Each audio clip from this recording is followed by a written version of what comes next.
Hello, अस्सलाम वालेकुम। कैसे हैं आप सब? उम्मीद करती हूँ आप सब खैरियत से होंगे। जिसने अभी तक मेरा चैनल सब्सक्राइब नहीं किया प्लीज़ मेरा चैनल सब्सक्राइब कर दे।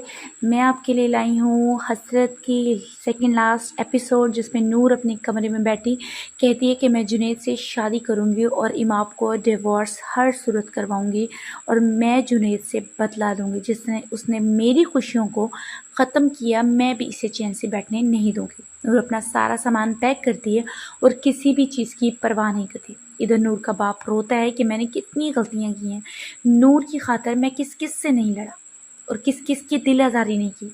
और इधर इसकी माँ आती है और अपने शोहर से पूछती है कि आपको क्या हुआ, जिस पर नूर का बाप रोता है और उसको बताता है कि मेरी बेटी नूर ने सबको तबाह कर दिया, मैंने खुद अपने कानों से सुना है। जिस पर नूर की माँ कहती है कि शुक्र है आपने अपने कानों से सुना है, नहीं तो आप हमारी किसी भी बात पर यकीन नहीं कर रहे थे। और वह कहती है कि मैंने नूर को समझाया। जिस पर नूर का बाप कहता है कि मैंने अतिया का घर भी बर्बाद होते देखा है, वो भी नूर ने किया है। और नूर के बाप को एहसास होता है कि मेरी बेटी अपने पैसे पैसे के पीछे और उसके घमंड में है। और वो अपनी वाइफ से कहते हैं कि ये बेहिस और खुदगर्ज है। जिस पर नूर की माँ अपने शोहर को संभलने का कहती है। जब वो अपने शोहर के लिए पानी लेने के लिए बाहर जाती है तो नूर अपना सामान पैक करके बाहर जा रही होती है। उसकी माँ उसको रोकने लगती है, लेकिन वो नहीं रोकती। उसे अपने शोहर की बात याद आ जाती है। इधर अतिया अपने कमरे में बैठी होती है कि नूर का बाप अतिया के पास आता है और अतिया इसे सलाम करती है। नूर का बाप अतिया के पास आता है और अतिया से कहता है कि मैं कैसे कहूँ। जिस पर अतिया कहती है कि मैं यहाँ से चली जाऊँगी। जिस पर नूर का बाप कहता है कि मैं माफ़ी मांगने आया हूँ और कहता है कि मुझे माफ़ कर दो। अतिया ये सुनकर हैरान हो जाती है और नूर का बाप जो है वो रोता है और वो कहता है कि मैं अपनी बेटी की मोहब्बत में अंधा हो चुका था। अतिया रोने लगती है और वो कहता है कि मैं हमेशा बदगुमान रहा तुम पर। मुझे बड़ा होने की हैसियत से मुझे हर चीज़ की तहकीक करनी चाहिए थी। लेकिन अतिया कहती है कि मुझे आपसे कोई गिला नहीं है। नूर का बाप कहता है कि मुझे माफ़ कर दो।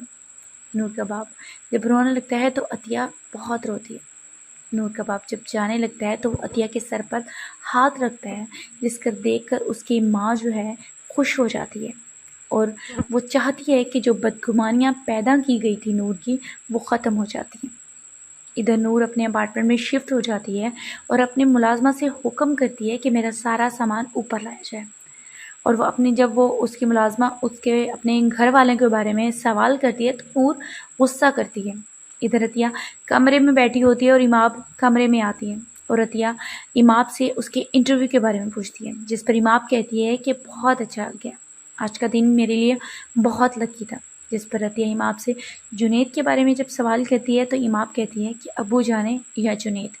जिस पर अतिया बताती है कि आज जो घर में हुआ ये मैं बिल्कुल नहीं चाहती थी।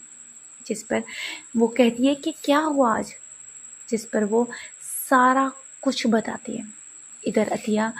इधर नूर अपने अपार्टमेंट में बैठी सोचती है कि मैं कितनी हबस ज़्यादा माहौल में बैठी हुई थी और यहाँ एसी के नीचे कितना सुकून है।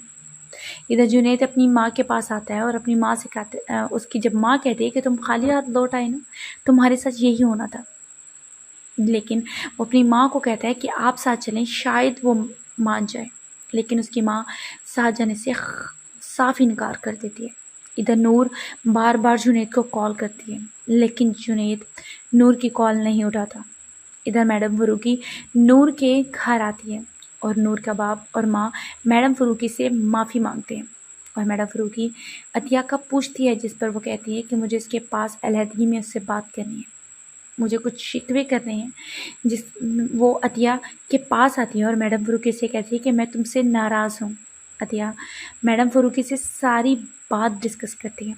जब इमाम और उस पर इमाम कहती है कि आप उनको माफ़ कर दें। जिस पर मैडम फरूकी अतिया को हुक्म देती हैं कि वो मेरे साथ चले, ये सारा मामला मेरे घर जाकर तय होगा।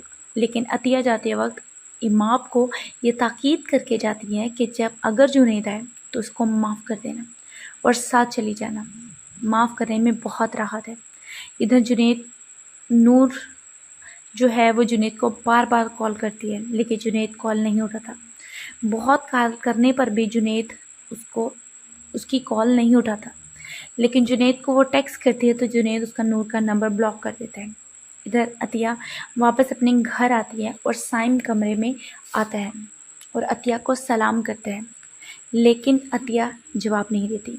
سائم عطیہ سے معافی مانگتا ہے اور عطیہ کہتی ہے میں بہت اذیت سے گزری ہوں آپ کے بغیر۔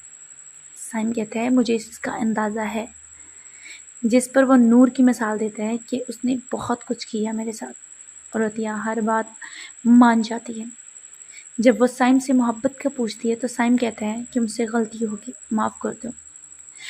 عطیہ معاف کرنے پر ایک شرط رکھتی ہے۔ سائم کہتا ہے کہ میں تمہاری ہر شرط ماننے کو تیار ہوں، لیکن جو عطیہ شرط رکھتی ہے وہ سائم کے لیے ناقابل قبول ہوتی ہے، کیونکہ عطیہ دوسری شادی کرنے کا کہتی ہے۔ سائم یہ بات ماننے کو انکار کر دیتا ہے اور سائم کو جب عطیہ سوچنے کا کہتی ہے اور خود وہاں سے چلی جاتی ہے۔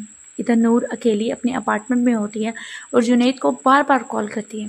جنید کال اٹھاتا ہے، جس پر جنید نور کو پہچانے سے انکار کر دیتا ہے۔ نور کال بند کر دیتی ہے اور نور پھر اپنے باپ کو کال ملاتی ہے، جس پر اس کا باپ نور کا نمبر دے کر کال بند کر دیتا ہے۔ جب وہ اپنی ماں کو کال ملاتی ہے تو ماں بھی فون اٹھانے لگتی ہے، لیکن اپنے شوہر کی بات یاد آ جاتی ہے تو وہ کال نہیں اٹھاتی۔ ادھر نور جب پی ٹی سیل پر کال کرتی ہے تو اپنی ماں کو آواز دیتی ہے، لیکن نور کی ماں اس کی آواز سنتی ہے لیکن اس کی بات پر رسپانس نہیں کرتی۔ نور روتی ہے کہ میں سب کے لیے بے معنی ہو گئی ہوں۔ ادھر جنید کی ماں جنید کے لیے کمرے میں چائے لے کر آتی ہیں اور جنید بہت خوش ہوتا ہے۔ جب اس کی ماں اس سے خوش ہونے کی وجہ پوچھتی ہیں تو وہ بتاتا ہے کہ امام کا انٹرویو پبلش ہو گیا، اور وہ انٹرویو اپنی ماں کو پڑھ کر سناتا ہے، جس پر اس کی ماں بہت خوش ہوتی ہے۔ ادھر نور کا باپ نور کی آنے والی کال پر خبردار کرتا ہے کہ اس کی کال نہیں اٹھانی، اور ادھر امام اپنی خوشخبری سنانے کے لیے اپنی دوسری کتاب جو شائع ہو گئی ہے وہ سنانے کے لیے آتی ہے، اور اس سب کا کریڈٹ اپنے ماں باپ کو دیتی ہے، اور وہ کتاب اپنے باپ کو گفٹ کر دیتی ہے۔ اس کا باپ امام سے بہت خوش ہوتا ہے، اور عطیہ جو ہے امام وہ سوچتی ہے اپنے بارے میں۔ دیکھتے رہیے حسرت ڈرامہ، کیونکہ اس کی اب لاسٹ ایپیسوڈ ہونے والی ہے۔ مزید آپ کو اور اچھے اچھے ڈراموں سے اپڈیٹ کرتی رہوں گی۔ شکریہ۔